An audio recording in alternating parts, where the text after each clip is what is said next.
Maintenant, on va parler de la loi divine. Ceux qui connaissent un peu Platon, bon, si vous ne connaissez pas, lisez-le, parce que lui partait du principe que les lois doivent être données par un Dieu, parce que les hommes ne connaissent rien. Le problème, c'est que le premier législateur connu, en tout cas documenté, c'est Osiris. Les Grecs le disent d'eux-mêmes, c'est pas moi.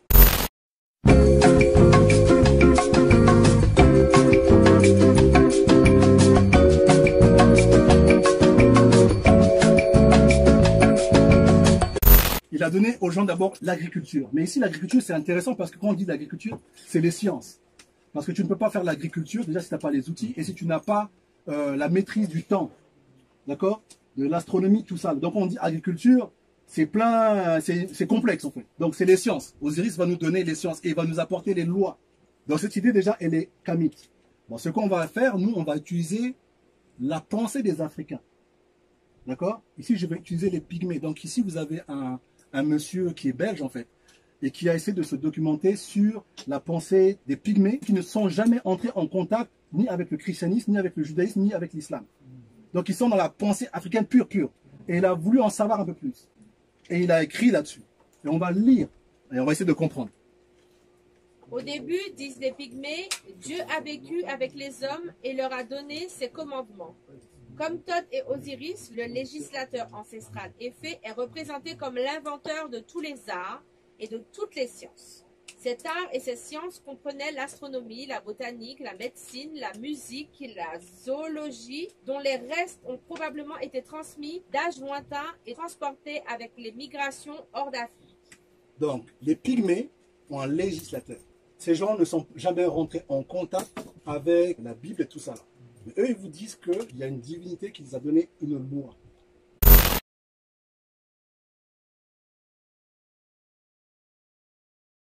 Aled Epel souligne en outre que les scènes volcaniques du conte biblique sont inappropriées pour les régions du Levant et de l'Arabie. Ces histoires très anciennes viennent probablement d'ailleurs. C'est peut-être les volcans Virungula, toujours actifs, situés à proximité de la forêt peuplée de pygmées près des montagnes de la Lune. Ok.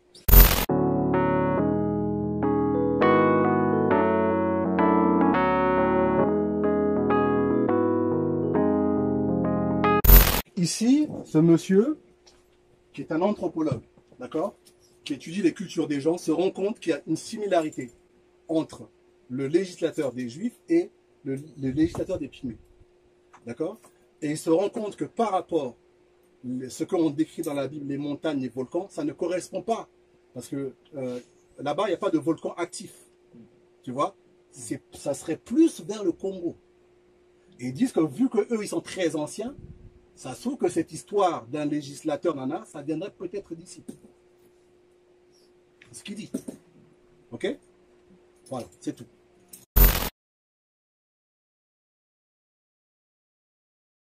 Nous avons notre loi, les pygmées avaient leur loi. C'est pas, voilà. On n'a pas attendu Yahweh pour savoir tu ne tueras point, tout ça, tout ça. Bon, je vous ai parlé tout à l'heure que pour les Grecs, en fait, que la loi devrait être donnée par une divinité. Là, vous avez les maximes delphiques. Ça, c'est les lois. Il y en a 147. Et c'est Apollon qui les donne. Apollon à poil. Ok? Voilà. Vous voyez que les Grecs avaient déjà des maximes delphiques où il y a 147 lois. Donc quand on nous dit le 10 commandements, nanana, tout le monde avait ses commandements. Sauf que ça, on ne vous en parle pas. Ça existe. Parce que eux, la pierre, elle existe. Celle de Moïse, je ne connais pas. Je ne l'ai vue qu'en dessin. Ça, cette pierre avec les commandements, oui, ça existe. Ok? Nous voyons que les Grecs avaient des lois. Les Égyptiens aussi avaient les 42 lois de la Mahat. Et dans toutes ces lois, tu ne tueras pas, tu ne voleras. Tout ça est dedans. Et eux, ils en ont encore plus. Les Égyptiens en ont 42, les Grecs en ont 147. Les Juifs n'en ont que 10. Qui sont les plus sages? Soyons logiques. Toi, tu n'as que 10 interdits. Les Égyptiens en ont 42. Les Grecs, c'est encore plus. Parce que eux, comme ils sont tout le temps à poil, il faut plus de lois. Donc, qui est le plus sage? Celui qui en a 10 ou celui qui en a plus? Ça vous laisse réfléchir. Je passe. Ce livre n'est pas aussi vieux qu'ils veulent nous faire croire. Toutes les correspondances qu'on peut voir entre Hercule Et Samson, vous voyez bien que là, c'est grec. Et de l'autre côté, c'est l'histoire de Samson. C'est pas les mêmes trucs. Toutes les correspondances qu'on peut voir entre Élie et Hélios. Là, vous avez Hélios dans un char, Élie et Élé. D'accord? Et vous avez Élie, c'est la même histoire. Toutes ces correspondances qu'on peut voir entre Persée et David. D'accord? C'est les mêmes histoires. C'est parce que ce livre a été écrit à l'époque grecque. Une fois de plus, pour illustrer mon propos, dans la Septante, on peut voir que la gloire de Dieu est comparée à celle d'une licorne. Dans ce chapitre, on vous parle de licorne. On vous parle de licorne. Et je ne vois pas le lien entre les Juifs et les licornes. Entre nous. D'accord? Ça vous montre bien que ce livre est bourré d'influences grecques. D'accord? Parce qu'il n'y a pas de licorne en Israël. Les premiers à nous parler de licorne, ce sont les Grecs. Bon, pour ceux qui ne savent pas c'est quoi une licorne, c'est ça. Ça c'est grec. Ça, c'est les Grecs qui racontent ce genre d'histoire. Ok? Et vous trouverez des licornes dans tous ces chapitres-là que je viens de mettre. Où on parle de licorne. Et plus tard, ceux qui vont changer le terme licorne parce que ça va causer des problèmes, et ils vont changer le terme licorne par buffle.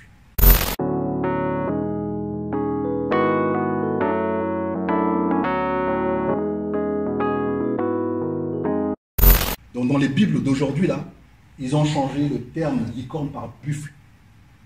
Mais dans les anciennes Bibles, si vous cherchez un peu sur Internet, les vieilles Bibles, vous allez trouver le terme licorne. Une fois de plus, je suis en train de vous dire que ce livre a été écrit à l'époque grecque. D'accord? Pourquoi il ne pouvait pas écrire ce livre?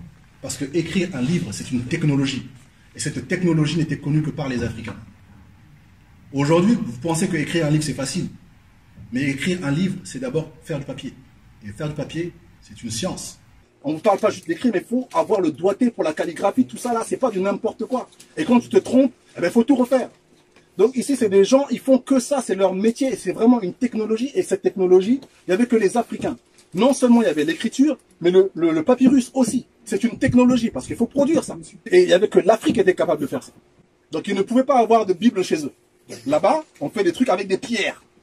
Tout un livre en pierre, non. À un moment donné, c'est chaud. Papier, oui. D'accord? Et Alexandrie aussi avait la capacité de donner à ces gens une littérature en masse. Parce que c'est bien d'avoir un livre. Et c'est là qu'il veut nous entuber. C'est bien d'avoir un livre. Mais tant que tu as un livre, par exemple, et que ce livre, tu veux en faire une religion, mais comment tu vas faire pour que tout le monde apprenne ça? C'est pas possible. Tu ne peux pas parler de religion si vous n'êtes pas capable de produire un livre en masse. Les seuls qui étaient capables de pouvoir produire la documentation en masse, parce qu'il y avait des scribes qui étaient payés, enfin, je ne sais pas s'ils étaient payés, mais en tout cas, ils faisaient que ça. Voici à peu près pour vous donner une idée de comment les scribes étaient réunis pour écrire des livres. Ici, vous avez le papyrus. Et là, vous voyez comment ça se fabrique. C'est toute une technologie. Il n'y a que les Africains pour faire ça. Et vous pouvez me croire que les Égyptiens n'auraient jamais accepté d'écrire un livre où les Hébreux parlent qu'ils ont humilié Amon, qu'ils sont venus, et que oui, qu'ils ont tué le pharaon. C'est comme si, pour nous là, le pauvre Congolais, on écrivait un livre où on insulte les Américains, les Européens, et ce livre est institutionnel, c'est-à-dire c'est ça qu'on apprend dans les écoles. Pensez que les États-Unis vont nous laisser faire ça? Apprendre ça dans nos universités normales. À chaque fois qu'on a ouvert notre bouche, on a tué nos chefs. Que ce soit Sankara, tous ceux qui ont juste dit I, O, A. Gbagbo, il a fait 8, il s'est retrouvé à la CPI. D'accord? Il a lui dit 8. D'accord?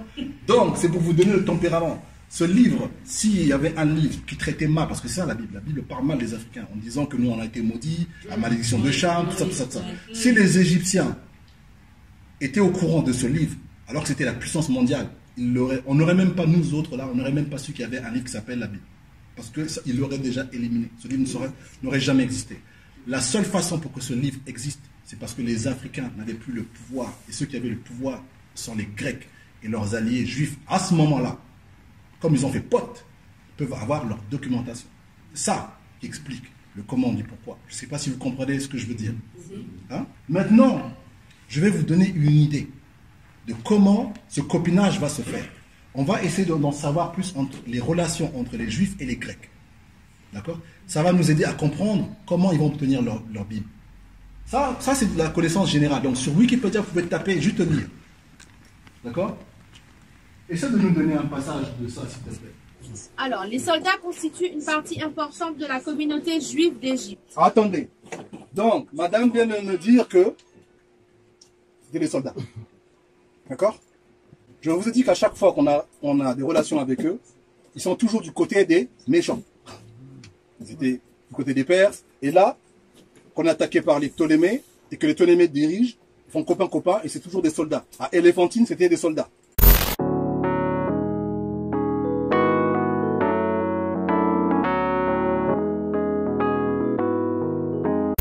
Certains deviennent des cléroupes, c'est-à-dire qu'ils reçoivent en récompense de leur service la pleine propriété des terres transmissibles par héritage. La fortune des cléroupes les situe parmi les notables, par opposition aux autochtones égyptiens qui cultivent la terre, mais n'en sont pas propriétaires. Vous avez compris? Ces gens possèdent des terres. Ils ne sont pas chez eux, ils possèdent des terres. Donc ils ne sont pas à plaindre. Ils sont en train de s'enrichir. Et les autochtones sont dans la misère. Les noirs, comment on dit les autochtones là? Ce sont les Égyptiens noirs. C'est de ça qu'on parle.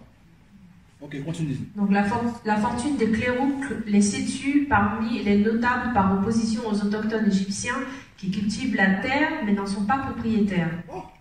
Ces derniers s'appauvrissent alors que les premiers s'enrichissent. Certains cléroupes grecs, comme juifs, préfèrent louer leurs terres à des paysans égyptiens pour aller mener une existence plus agréable en ville. J'ai pas entendu.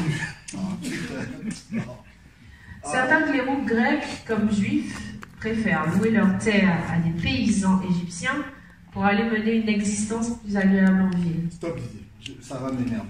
Bon, vous avez compris, hein? D'accord? Qu'ils ne sont pas dans une position où ils nous aident. Ils ne sont pas dans une position où ils sont à pleurer.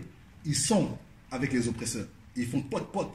Et ils profitent du chaos pour eux s'enrichir. Alors que les autochtones sont dans une position misérable. Je vous laisse l'article. Documentez-vous.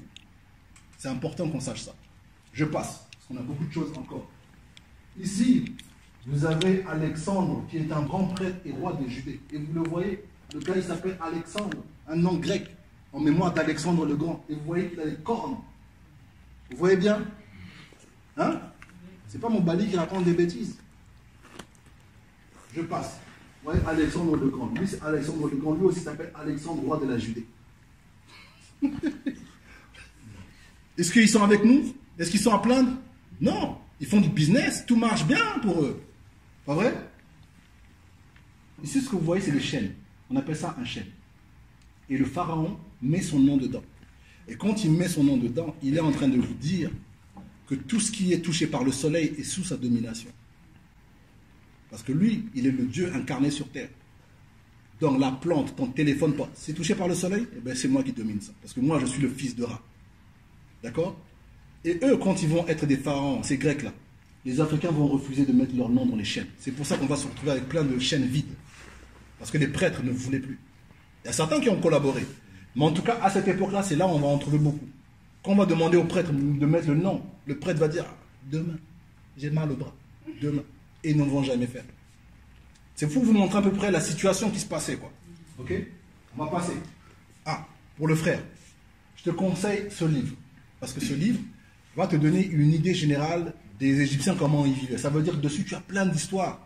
Et je voulais qu'on lise un chapitre pour voir les querelles qui existaient entre les autochtones et les Grecs. Parce qu'en fait, ce qui va se passer, c'est que les femmes vont se rebeller, ils vont commencer à jeter de l'eau chaude sur les Grecs. Parce qu'ils les détestaient, en fait. Alors, au roi Ptolémée, salut de Philistas, fille de Lysas, l'une des Catèques, colons militaires de Tricoma, les trois bourgs, j'ai été lésé par Pétéchon. En effet, alors que je me baignais dans les bains du village surdimensionné, le 7 Thébi de la première année de Ptolémée, qui est garçon de bain dans la Tolos, s'est avancé comme pour me savonner. Il a vidé sur moi l'eau chaude qu'il avait puisée et m'a brûlé. Ok, on va s'arrêter là parce que la conférence, sinon on va truc. Donc voilà le rapport qu'il y avait. Donc les gens là, même s'ils étaient soumis, ils faisaient de la rébellion. Le gars il se lave, et ben tu veux te laver, hein? Attends, je te mets l'eau chaude. On va faire l'eau chaude. Ce livre est très intéressant parce que ça va vous permettre de voir comment les relations, c'est très important. Vous pouvez l'avoir en PDF, en tout cas moi j'ai réussi à l'avoir. D'accord? Maintenant, comme il va y avoir cette fameuse rébellion, Ptolémée, le fils, va penser à un plan B. On va dire, bon, comment je vais voir? Comme il y a des Grecs qui sont sur le sol égyptien, mais il n'y a pas que les Grecs, il y a maintenant tous les Occidentaux, tout le monde vient maintenant en Égypte. Et chacun essaie d'avoir sa culture. Ptolémée va dire, bon, ce qu'on va faire, c'est qu'on va créer un culte universel. Comme ça, tout le monde, tu vois, le même Dieu. Donc, ils vont prendre Zeus, d'accord? Ils vont prendre Hadès. Hadès, c'est le dieu, je ne dirais pas de l'enfer, parce qu'il n'y a pas encore ce concept de l'enfer. Mais disons le dieu des morts, pour faire simple. Ok? Ils vont prendre Dionysos, ils vont prendre Esculape, qui est le dieu de la médecine, ils vont prendre Hélios. Tous ces dieux-là, d'accord, que vous voyez là, grecs, ils vont mélanger tout ça là, et ils vont créer le concept du Dieu universel. D'accord? Quand les Africains disent, il n'y a qu'un seul Dieu, mais c'est pas grave, tu es musulman, tu es chrétien, il n'y a qu'un seul Dieu. Cette idée du Dieu universel, ça a été inventé par les Grecs. Voici le Dieu, premier Dieu universel de la terre. Vous le voyez, ils ont tellement mis tous les dieux qu'il n'y a plus de place. Donc là, il y a les cornes, la cuvette sur la tête, ils ont tout mis. Ils ont tout mis. Et ils ont dit, à partir d'aujourd'hui, il n'y a qu'un seul Dieu. Tu es juif? Eh bien, c'est Sérapis. Le seul Dieu universel. Cette idée-là, on a encore aujourd'hui, là, bêtement qu'on répète. Ça sort de là. Ok? C'est avec Ptolémée, le fils. Maintenant, eux, vu les liens qu'ils ont, puisqu'ils sont dans l'armée, ils sont bien incorporés, ils vont maintenant chercher à avoir leur constitution. C'est-à-dire ce qu'on appelle maintenant la Bible. Et donc maintenant, c'est Ptolémée qui va gérer ça. L'Égypte pouvait leur fournir enfin les moyens techniques et logistiques pour pouvoir réaliser leur littérature, mais aussi grâce à sa grande bibliothèque d'Alexandrie, les savants israélites vont enfin avoir accès à toute la documentation qui va servir de base pour la création de leur littérature. C'est-à-dire les traductions des mythes babyloniens faits par Berozos, le livre d'Hécatée qui fait référence à un certain législateur nommé Moïse, mais aussi la littérature grecque connue à l'époque telle que Platon, les mythes d'Homère, mais aussi les autres textes kamites qui étaient disponibles dans cette bibliothèque d'Alexandrie. Et c'est comme ça que le plagiat va se faire.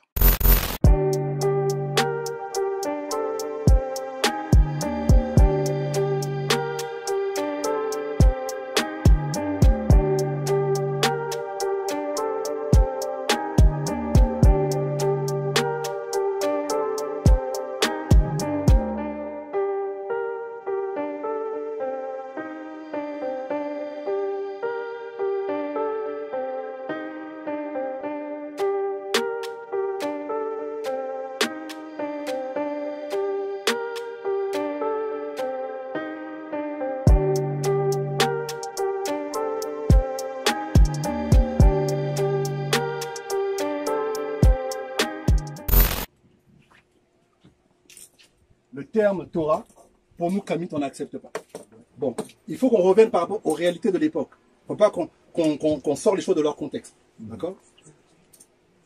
Je vous ai dit que ce livre, en fait, c'est une constitution. Selon Platon, toute loi doit être divine. Donc, dans leur logique, c'est comme ça. Donc, vu qu'on est dans la culture grecque et qu'on est dans un empire grec, pour les Grecs, quand ils vous donnent une loi, ils appellent ça nomos. C'est nomos. Maintenant, ce terme-là, quand vous allez faire des recherches, clique un peu. Lorsque la loi, qu'il y a une connotation religieuse, eh bien le nom, ça change. Pour les Grecs, ça devient Thémis. Vous me suivez ou pas? Donc là, dans ce cadre à eux, comme c'est dans un cadre religieux, c'est Thémis. D'accord? Donc pour les Grecs, ce bouquin-là, ben c'est Thémis. Sauf que Thémis, dans sa version anthropomorphique, ça donne ce personnage-là, qui est la divinité de la justice. Mais Thémis, c'est Ma'at. Parce que la divinité de la justice, ben c'est Ma'at. Et nous sommes en Égypte. Vous comprenez ce que je veux vous expliquer ou pas? Voilà. Donc ce livre s'appelle Ma'at. Voilà. Bon, maintenant quand les Hébreux vont demander à avoir leur livre, Ptolémée, lui c'est un filou. Comme il vient de créer son Dieu universel, il veut que son culte, ça soit le culte de tout le monde. Mais comme eux, ils veulent un livre écrit en Égypte, parce que comme ils n'ont pas la technologie, donc ils vont créer le livre en Égypte, eh bien je vais m'infiltrer, je vais mettre mon Dieu dans la Bible. Mais sachant qu'en Égypte, le pharaon est l'incarnation de Dieu sur terre. Vous me suivez ou pas? Oui. Donc Sérapis, c'est Ptolémée. Lui là, c'est l'incarnation vivante de Sérapis. Donc maintenant, il va rentrer dans le livre. Et de quelle façon? On va voir. Bon, déjà, ils vont dire, oui, on a un Dieu. Notre Dieu, c'est Yahweh. Il a dit, ouais. Allez, on l'appelle Kyrios. Et Kyrios, ça veut dire Seigneur. Et Kyrios, en fait, si vous voulez, c'était l'épithète du Dieu Sérapis.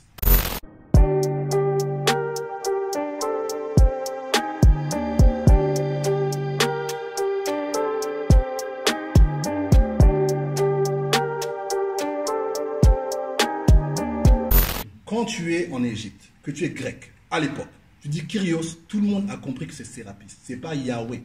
Parce que les Grecs sont les dominants. Les Juifs, c'est des petits peuples qui travaillent et font la manutention pour les Grecs. Donc, quand tu entends dans la rue Kyrios, c'est pas Yahweh, c'est Sérapis. Tous les termes qu'on prononce encore aujourd'hui, d'accord, quand tu dis le Très-Haut, quand tu dis Tout-Puissant, les termes grecs, que ce soit Ipsistos, que ce soit Pentocrator, tous ces termes grecs-là, qu'on a encore dans nos Bibles, c'est lié à Sérapis, le Dieu Sérapis universel. Vous me suivez? Quand tu vas dans la Bible, que tu vois le Très-Haut, quand tu dis le Très-Haut, eh bien oui, c'est Sérapis. Voilà. Ici, vous avez la Septante. C'est ça le premier document écrit en grec, leur première Bible. Comme vous voyez, ici, vous avez Iota, Alpha, Oméga. Vous pouvez dire Yahoo. D'accord? Ça, eh bien, c'était un épithète de Sérapis. Yahoo, c'était un épithète de Sérapis. Vous parlez, tu racontes n'importe quoi. Ah ouais? Ici, vous avez une stèle où il y a Sérapis avec la terminologie Iota, Alpha, Oméga. Ici, vous avez Horus. Et là, vous pouvez vous-même voir, c'est marqué. D'accord? Ce n'est pas des bêtises, je me lève le matin et je vous raconte des bêtises. Mais là, vous avez des amulettes gnostiques de la même période et vous pouvez vous-même voir ici, c'est marqué. Si je dis des bêtises. Ici, vous avez Horus. Ici, vous avez Sérapis, qui était Osiris. Je vous ai montré Osiris, comment il était. Et là, vous avez Isis. Voici comment on commence à blanchir les personnages. Toujours à poil. Je n'ai jamais compris. Je vous ai dit que Ptolémée, ce qu'il va faire, c'est qu'il va s'infiltrer dedans. Et on va voir de quelle façon. Okay. L'Éternel dit à Moïse, fais-toi un serpent brûlant et place-le sur une perche. Stop. Un serpent quoi? Brûlant. D'accord. Et place-le sur une perche. Quiconque aura été mordu et le regardera, conservera la vie. vous avez compris, hein? Donc c'est l'Éternel. Lui, il a créé l'univers avec un mot, mais pour faire des miracles, il dit qu'il y a un serpent, nanana. On va comprendre. Quand vous allez dans Strong, vous allez voir que le serpent, d'accord, à chaque fois serpent brûlant s'appelle Saraf. Donc, pour dire serpent brûlant, Saraf. ça se prononce comme ça. Maintenant, on va nous dire que Saraf, d'accord, c'est le pluriel de Séraphin, ou Séraphim, ou Téraphim. Retenez bien ça. On va passer, ça c'est ma source. En fait, on va nous dire que la plupart des historiens de la Bible considèrent que les séraphins bibliques sont dérivés des Urae, je ne sais pas si ça se prononce comme ça, égyptiens. C'est cobras dotés d'ailes, symbolisant la fonction protectrice. Donc, ça veut dire que les sarafs, là qu'on a vu là,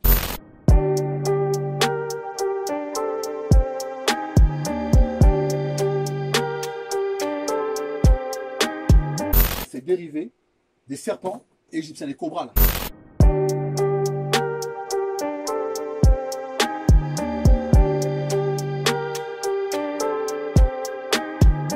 D'accord, ça vient de là. Pousse, je vais aller plus loin. Et ici, vous avez un sceau de Judas au 8e siècle. Ça, dans la Bible, c'est interdit. Parce que tu ne peux pas représenter des divinités autres que Yahweh. Mais d'ailleurs, tu ne présentes rien. C'est interdit.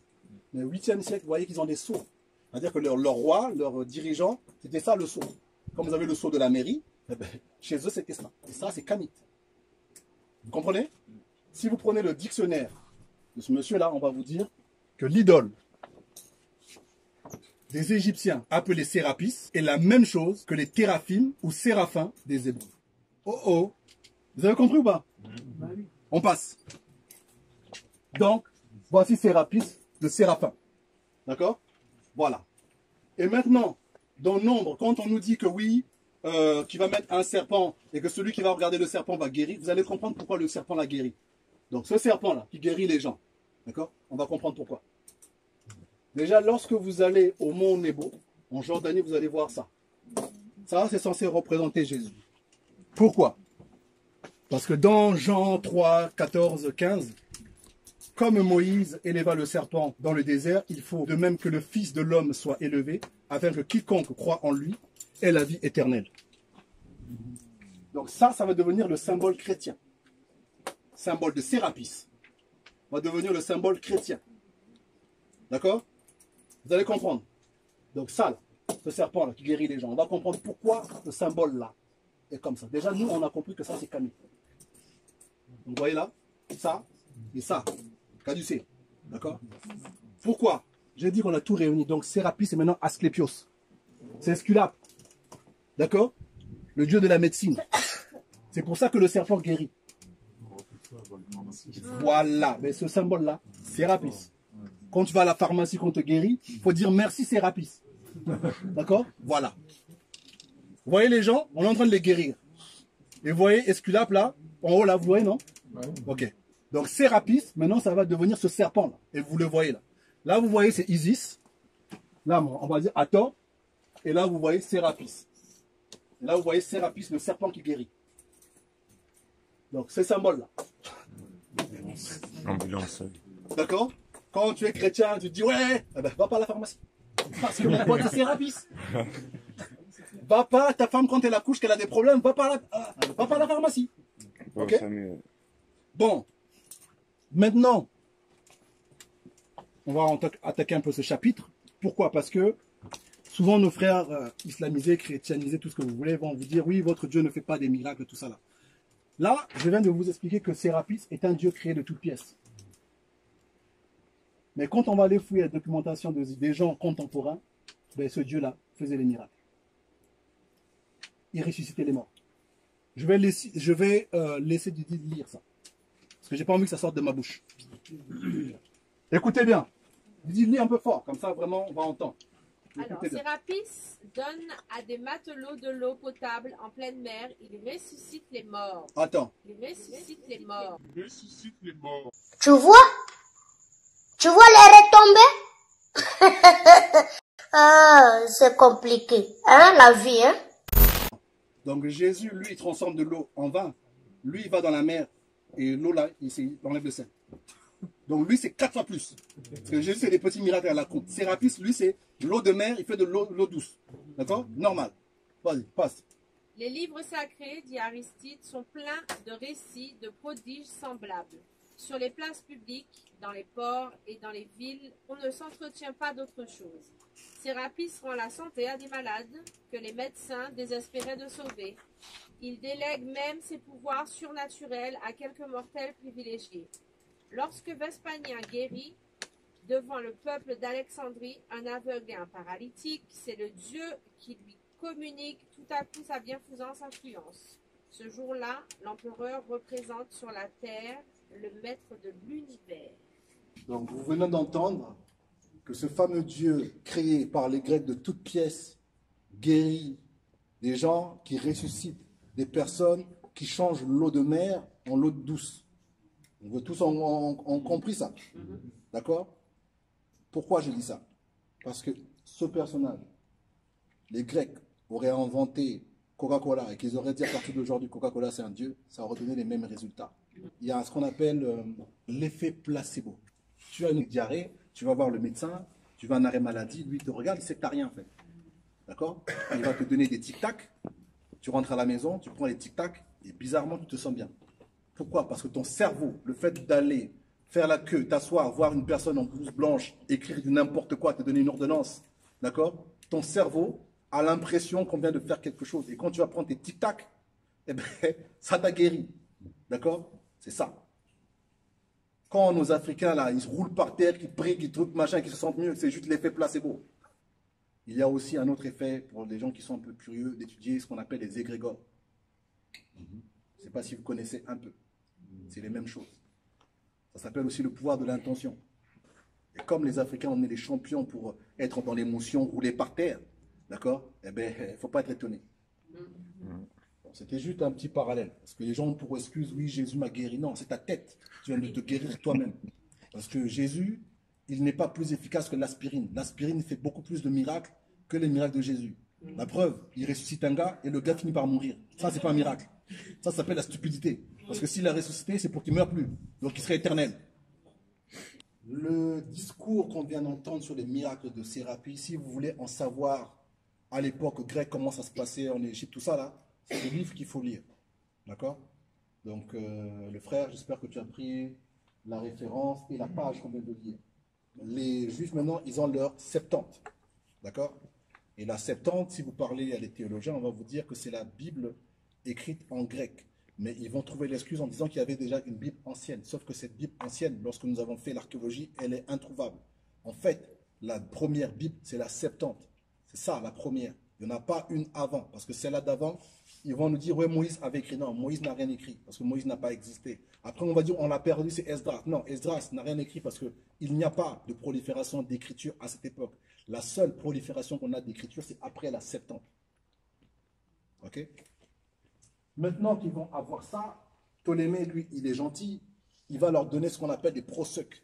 Et les proseuques va être l'ancêtre des synagogues, des mosquées, des églises. À l'époque, il n'y avait pas des temples où tout le monde allait.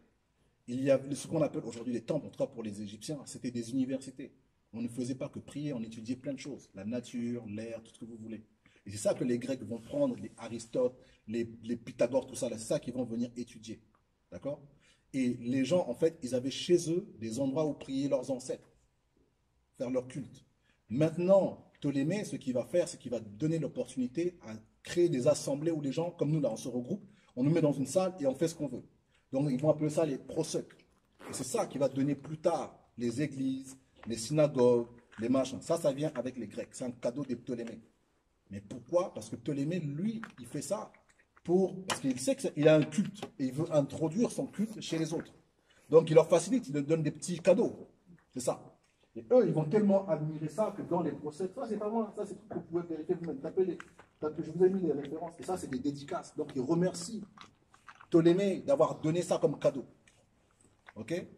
Donc il n'y a pas encore de synagogue. Maintenant la première synagogue, la plus ancienne, elle est à Dalos, elle n'est même pas en Israël. Elle est en Grèce. C'est pas moi qui ai marqué, fouillez vous-même. D'accord? C'est en Grèce. C'est l'une des plus anciennes. Normalement, si le judaïsme est leur fruit, on devrait trouver la plus ancienne chez eux. Mais comme par hasard, on trouve ça en Grèce.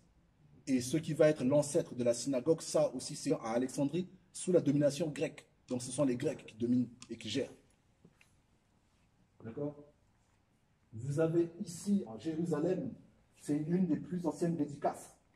Et ça, c'est à partir du 1er siècle. C'est à partir du 1er siècle qu'on va avoir de la documentation concernant les synagogues chez eux. Avant, c'est grec. Vous me suivez ou pas?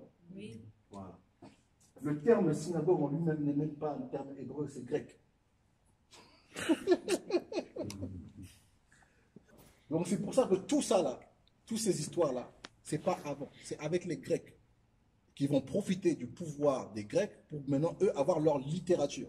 Mais avant, ils n'avaient pas les moyens, ni technologiques, ni tout ce que vous voulez pour avoir leur propre littérature et avoir déjà même le style littéraire est grec. Parce que la façon de raconter une histoire avec un début, une fin, avec des chapitres, des versets, tout ça là c'est grec. Tout ça c'est grec. Quand tu dis ouais verset machin, tout ça là c'est grec. Quand tu vas faire un truc avec une généalogie, un tel meurt et puis le fils, tout ça là c'est grec. Tu vois ce que je veux dire? C'est comme si moi je crée un livre sacré, mais on retrouve des références à Son Goku, à Albator, tu vois ce que je veux dire? Son Gohan, tout ça.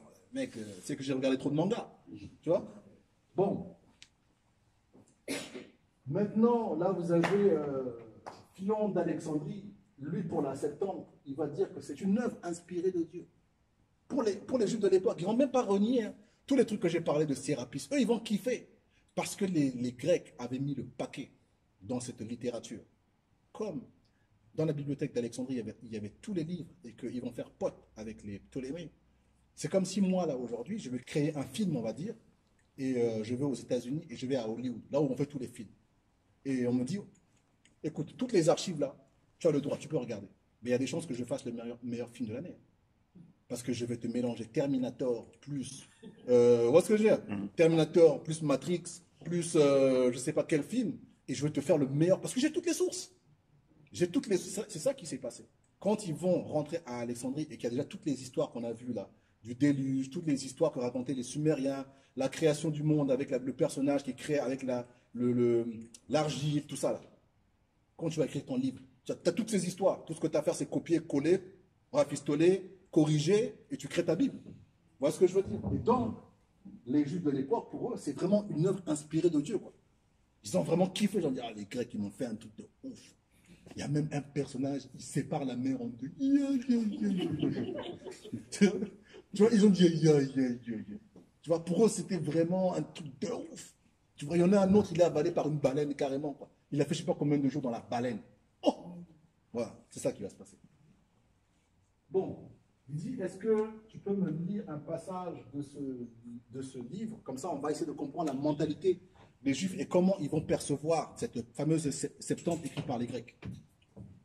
Rabbi Shimon ben Gamaliel, président du Sanhédrin, à la ville de la chute du temple et admirateur de la sagesse grecque, ira jusqu'à proclamer le privilège du grec. Le grec est la seule autre langue dans laquelle la Torah peut être traduite convenablement. J'ai pas entendu. Le grec est la seule autre langue dans laquelle la Torah peut être traduite convenablement. Est-ce qu'on a dit l'hébreu? Non. Est-ce qu'on a dit le kikongo? Non. Est-ce qu'on a dit le français ou l'anglais? Non. On a dit le grec.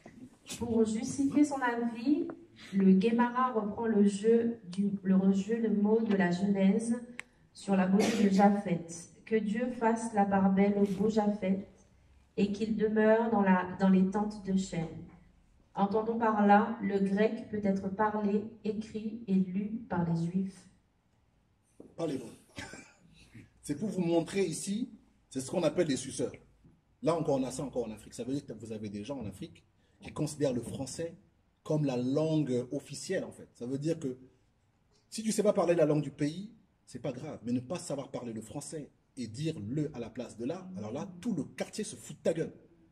D'accord? Et bien, à l'époque, c'était pareil. C'était la langue officielle. C'était la langue, quand tu écris un document, c'est écrit en grec. Oh, alors toi, là, tu... Vous voyez nos chefs d'État africains, quand ils parlent le français? Effectivement, je te jure. La radicalisation, c'est ça. Il veut montrer que le français, lui, il l'a maîtrisé. Je te jure. Et en plus, il fait des fautes d'orthographe. C'est ça. Tu parles dans ta langue hébreu, c'est de la merde. Parle en grec, alors là, il est chaud. C'était ça. Ok, voilà. On va parler un peu de ça. Vous voyez un peu ce que c'est ou pas? Ça là. Vous connaissez ça, non? Oui. Hein? Oui. Bon. Ok. Exactement.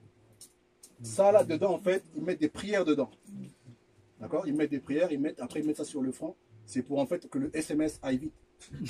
Ça permet d'accélérer la prière. Tu vois? Donc ils mettent des prières là-dedans et après on met ça. Et après ça en soit. Voilà, c'est la 4G. Serapis intercepte ça. Mais en fait, même ça, c'est même pas une invention de chez eux. Reviens un peu là où tu étais, Didi. Reviens un peu. En fait, c'est égyptien, parce que les Égyptiens faisaient déjà ça. D'accord? On mettait les prières et on les portait. D'accord? Comme les gris-gris. D'accord? Comme les gris-gris. Ben, comme les gris-gris. Tu vois, là, vous voyez, là, la prière, elle est là. On roule, on te met autour, on te dit tu vas jamais mourir, le fer va pas rentrer. Ce n'est pas une invention, vous me suivez ou pas? Là, ce n'est pas une invention que Yahweh a donnée, non. Tout ça là, c'est égyptien. Comme le chapeau. Ici, là, ça, j'aime bien parce que ça, c'est la nouvelle génération. Donc ça, c'est la 4G+. Parce que ici, maintenant, ce qu'ils font, c'est qu'ils ont pris une dent de leur ancêtre. Ça, c'est chrétien. Hein? Ils mettent une dent de leur ancêtre dans le truc. Et tu portes ça, ça porte la chance. C'est même pas la prière, maintenant, c'est la dent. Voilà, on va arrêter là les amis. J'espère que vous avez appris des choses. À partir d'aujourd'hui, on doit avoir des débats sur des faits, sur la documentation. Quand je fais des conférences comme ça, j'ai envie de vous éduquer autrement. Parce que nous, en fait, on a tendance à accepter tout et n'importe quoi facilement. Parce qu'un tel a dit. Parce qu'un tel a dit. Là, il ne s'agit pas que mon Bali a dit. Je fais en sorte, quand je vous dis des choses, d'être transparent sur tout ce que je dis. Je vous montre les faits pour vous habituer à être comme ça, à être très exigeant. Ce symbole ici est censé symboliser le soleil. Mais dans la pensée africaine, le soleil représente la connaissance, l'intelligence. Ce que vous voyez ici, là, c'est le soleil qui doit parcourir son chemin dans la droite. C'est pour ça qu'il y a les étoiles. C'est-à-dire que nous, on doit sortir de l'obscurité. C'est ça l'idée en fait là-dessus, c'est sortir notre cerveau de l'obscurité pour qu'il se rapproche de la lumière. Tu vois? Et Muntu, ça veut dire l'être humain, mais c'est plutôt un concept, parce que Muntu, c'est ce qu'il y a dans la tête. Muntu, ce qu'il y a dans la tête. Et c'est ça, quand je fais nos conférences, ce n'est pas pour créer une quatrième religion, c'est pour vous éveiller. Éveiller votre conscience, éveiller votre Muntu, éveiller votre cerveau.